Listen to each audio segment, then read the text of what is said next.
You set a boundary, your child ignores it. You raise your voice, and suddenly you are locked in a screaming match. It is exhausting.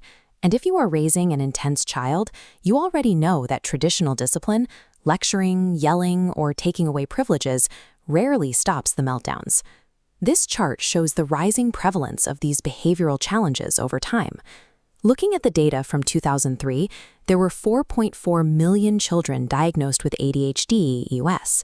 By 2016, that number climbed to 6.1 million. The struggle to manage intense kids is a growing, universal problem.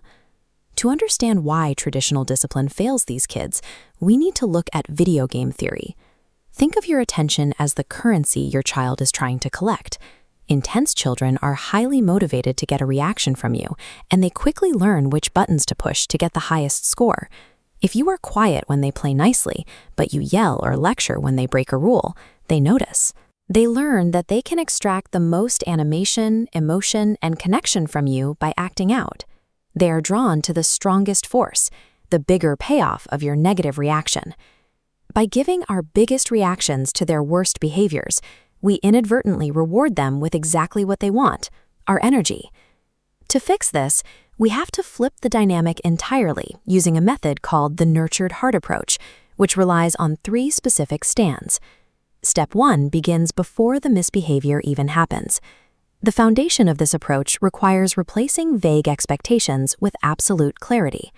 Vague instructions like be nice or be respectful leave too much room for debate. You need to translate those into strict, concrete no statements. No hitting, no screaming, no throwing toys. This completely removes the behavioral gray areas. Once those lines are drawn, we initiate stand 1, unplug the negative energy. This must happen the exact moment a rule is broken. When a child acts out, the instinct is to explain to them why their behavior is wrong. This is the lecture trap. Anytime you sigh, yell, or try to spend 5 minutes reasoning with them, you are actually rewarding the behavior with 5 minutes of intense attention. The required physical action here is simple. Stop talking. Close your mouth. Refuse to engage with the negativity at all. Starving the negative behavior of your energy is the only way to make the consequence that follows actually work. Step 2 is executing stand 3, the reset. This is your un-energized, immediate consequence for breaking a defined no rule. The script is entirely stripped of emotion. You state the child's name, say the word reset, and calmly turn away from them.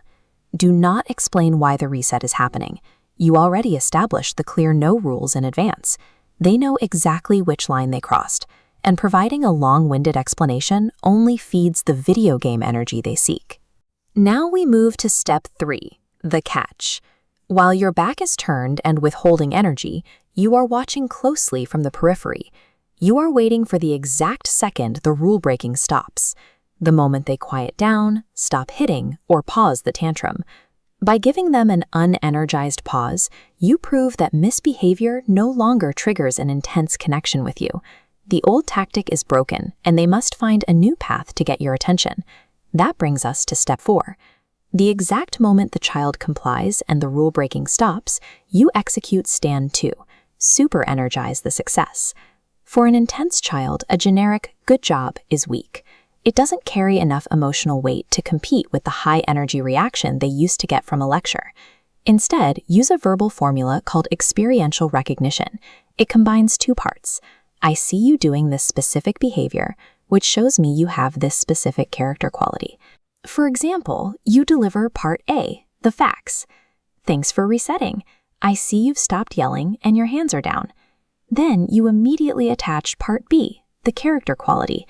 That shows me you have incredible self-control and maturity. The hardest part of this step is letting go of the past. You cannot hold a grudge. The moment the reset is over and they comply, you must immediately welcome them back with genuine appreciation. Using this formula builds what the nurtured heart approach calls inner wealth. By constantly mirroring back their character qualities, you are building a first-hand portfolio of success for the child, proving to them through their own actions that they are capable of greatness. Here is the complete cycle. Establish clear no rules. Unplug your negative energy. trigger an emotionless reset the moment a rule is broken, and the second they comply, deliver experiential recognition. Over time, the child learns that rule breaking results in a boring, zero-energy response. Conversely, they learn that regulating their behavior and following the rules earns them the vivid, positive engagement they initially sought. The next time a minor rule is broken in your house, abandon the lecture, state the rule, initiate the reset, and wait to catch your child being successful.